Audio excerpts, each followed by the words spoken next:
The future a time comes when women are offered a unique opportunity to conceive and give birth to a child using mobile artificial wombs in the form of eggs. I don't see a pod, I see a baby. You're completely tuned to Scenario Pod's near future scenario. A young woman wakes up in her apartment. Her home AI immediately activates the coffee maker and informs Rachel of the good news about the improvement in her digestive health. It suggests an appropriate outfit for the day and reminds her of her visit to the capsule center. Rachel wakes up her husband, Alvy, to wish him a good morning and say goodbye before heading to work. The AI now advises Alvy on his outfit for the day and informs him that his happiness index has slightly increased. He receives a prepared breakfast and heads to the home greenhouse. Meanwhile, Rachel arrives at work, where today there is a presentation of a new generation of cognitive assistants called our machines, which are soon to become new cognitive supervisors.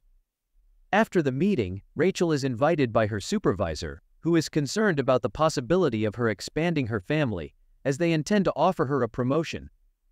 Additionally, the corporation is willing to provide funding for the services of the Uterus Center, which Rachel appreciates. Following this, Rachel continues her work. When she receives a call from the uterus, there have been changes in there. Lists and a spot has opened up which the center can offer her. They schedule a visit, and Rachel settles into a relaxing chair dreaming about her future child. During this time, her husband conducts a class in the botanical garden, where he shows students a fig fruit that he managed to grow naturally. He offers the young people a taste, but they view the fruit with disgust. Finally, one brave soul tries it. Meanwhile, Rachel shares the joyful news with her colleague and friend Alice and confesses that she hasn't told her husband about her visit to the center. Because of this, she has to consult her robot psychoanalyst, to whom she admits that her husband is very distant from her, as he is fixated on the natural world, which translates into his desire to have a child conceived, carried, and born naturally. The AI seeks an answer to the question of why this child would be considered natural, while one gestated in a capsule would not. What distinguishes them, and Rachel is at a loss, unable to find the differences. Later, she and her friend go out for lunch, and while inhaling the pleasant aromas, Rachel agrees that she should talk to her husband about everything. She finds her husband watching a relaxing program, and he talks about his day. Alvy is disheartened by the fact that the younger generation doesn't know how to interact with nature because no one taught them. At some point, people decided that nature was just a commodity, and that's when everything began to fall apart. The next day, Rachel goes to the Uterus Center, where she and others discuss how, when the birth rate dropped to 0, their newly established center took on the task of solving the problem. Women didn't want to have children because it was inconvenient for them.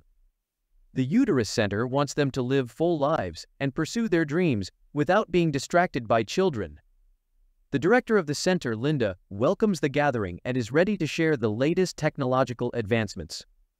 Humans have always managed to control nature, so why shouldn't women take control of childbirth?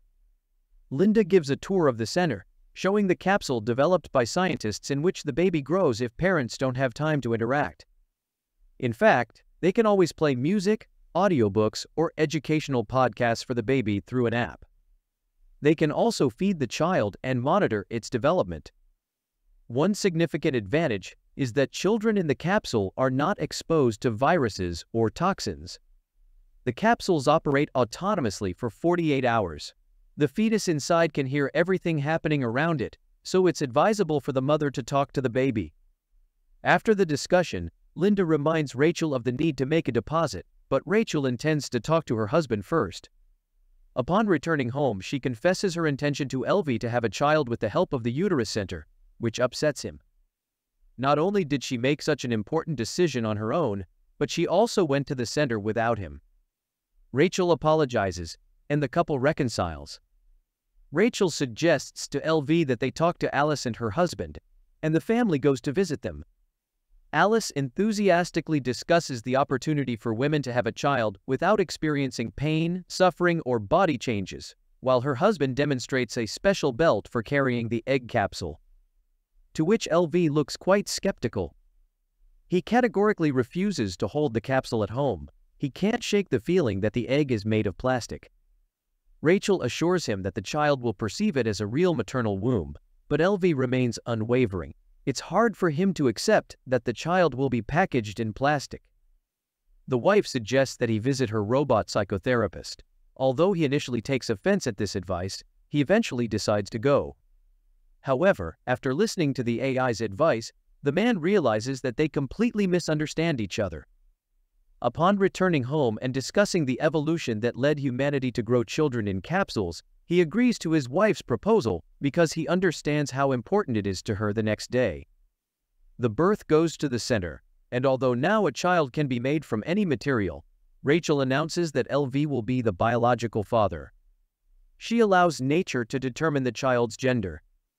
Linda leads them to a room where, on a large screen, future parents can witness the moment of conception.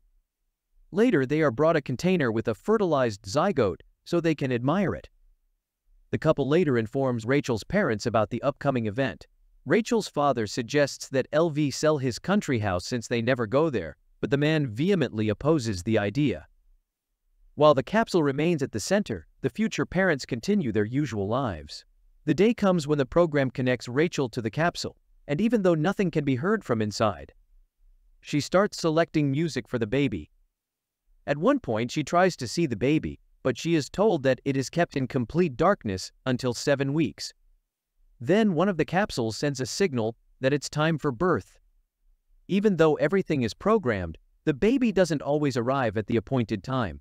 Rachel starts having strange dreams, which he confides to her psychoanalyst. But the AI convinces her that dreams are unreliable material for analysis after 6 weeks of pregnancy, when the baby's heartbeat is detectable. Linda allows them to take the capsule home for the first time. She shows them the baby. On that day, Rachel prepares the kids' room, and Alvy brings an olive tree sapling. However, his wife suggests replacing it with a hologram, and the offended husband takes the tree away, promising to plant it in their country house, which Rachel once again suggests selling. She just doesn't understand why they should go somewhere when they have everything for a good life here, but Alvy refuses to raise the child among plastic the next day. Rachel meets a pregnant woman in the pool who allows her to listen to her baby's movements, filling her with delight. In the evening, she moves the capsule to their bedroom because they wanted to spend as much time as possible with the future child. However, Alvy feels uncomfortable with intimacy while the baby is present, so they move the capsule to the baby's room. It immediately signals hunger, and the parents rush to feed their offspring. Sometime later, they go on a tour of the center to prepare for parenting. Linda shows prospective parents the play areas where children play and answers their questions. The government no longer funds education, but the center teaches programming and logic to the little ones in one of the rooms. Children engage in creative activities, or rather, a computer does the work, and the children provide feedback. One of the parents asks about the dreams the children have, but Linda reassures him that dreams are excluded from the fetal development program because they do not carry any useful information.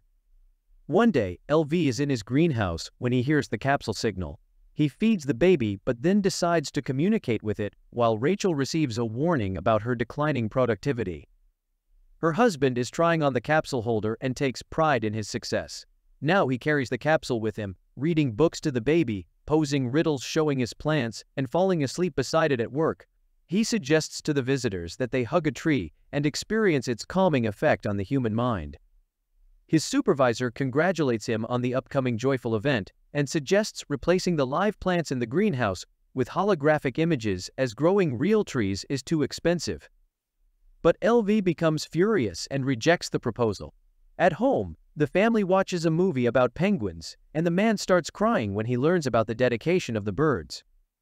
Worried, Rachel suggests returning the capsule to the center, as other parents do. That's when Alvy reveals that he brought the capsule to work. Rachel shares this with her colleagues. She is concerned about her husband's close interaction with the egg, but the women encourage her to be happy about it. After all, the father is immediately bonding with the future child.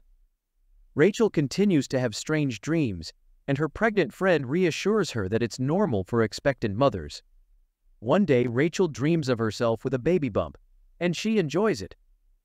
The woman also begins to devote all her attention to the capsule, especially after Alvy's mother sent them an old book about the benefits of parental closeness. But this starts to worry Rachel, and the couple goes to a psychoanalyst. Finding a balance is challenging because everything revolves around the child. Rachel is jealous of Alvy because he spends more time with the baby than she does. After all, she is the mother and should feel the baby after listening to finding a balance in their argument. The AI asks for permission to connect to the capsule because it cannot take sides. The next day, Rachel takes the capsule to work, but she behaves distractedly, giving the baby too much attention. Alice suggests placing the egg in a specially designated area where other future mothers' capsules are stored because Rachel is becoming a distracting mother. Alice's capsule is kept at the center because it's more convenient for her. In the evening, Rachel takes the capsule and hurries to the center for a parenting seminar, after which Linda suggests leaving the baby in the incubation area. The family reluctantly complies with the demand. The house becomes empty, and both the husband and wife miss their capsule. One day, Rachel dreams of a beach where she walks with the baby in her arms. She wakes up in tears and moves Alvy's little tree to the kids' room, surprising her husband. Meanwhile, at work, her boss is not entirely satisfied with her productivity, but Rachel assures her that everything will be fine later. Linda informs them that the delivery day will be next Wednesday, as deliveries now occur on the 39th week. They can't afford to have babies born earlier or later, as the capsules are in high demand. Parents must receive oxytocin, the love hormone, to prepare for the baby's arrival. However, the family shocks the director with a request to allow them to take the capsule home before delivery, even though it goes against the rules. Moreover, important personality development seminars are held every day. Linda suggests they take special tablets to regulate the baby's sleep, which greatly helps parents. The couple leaves, passing through protesting women against the capsules. Suddenly, Alvy returns, and taking advantage of the midwife being occupied with another, their patient retrieves his capsule without permission. That night, Rachel dreams that she is buying her baby at a store, and they offer her a deal of 2 for the price of 1. Upon waking up, she wakes her husband and asks him to take her to their countryside home to give birth in nature. Alvy rushes to the center and informs Linda that they intend to give birth at home, but the director is strongly against it. The capsule is very expensive, and they cannot take risks, so they must return the egg as soon as possible. Nevertheless, the family leaves for their coastal home. Rachel enjoys the surrounding nature, starting to understand her husband. They walk in the forest together and plant an olive tree. They often sit by the sea with the capsule until one night it turns off in a panic. Rachel suggests calling the center, but her husband reminds her that they still have 48 hours and they must trust the child. They are awakened by the onset of labor, requiring a code to be entered, but they can't figure it out, so Alvy grabs a hammer, opens the capsule, and retrieves a beautiful, healthy baby. Early in the morning, Rachel puts the capsule in a box, takes it to the post office, and sends it back to the center. She then returns home, where her husband and son are sleeping on the bed. The creators of the film portrayed the absurdity of a possible social evolution quite delicately. Nothing terrible happened. People just became so lazy that they forgot about the joys of life. Why go out of town when you can visit a capsule garden, where you lie down and inhale the scents of the forest? And why go through the process of pregnancy and subject your body to stress after all? There's the capsule.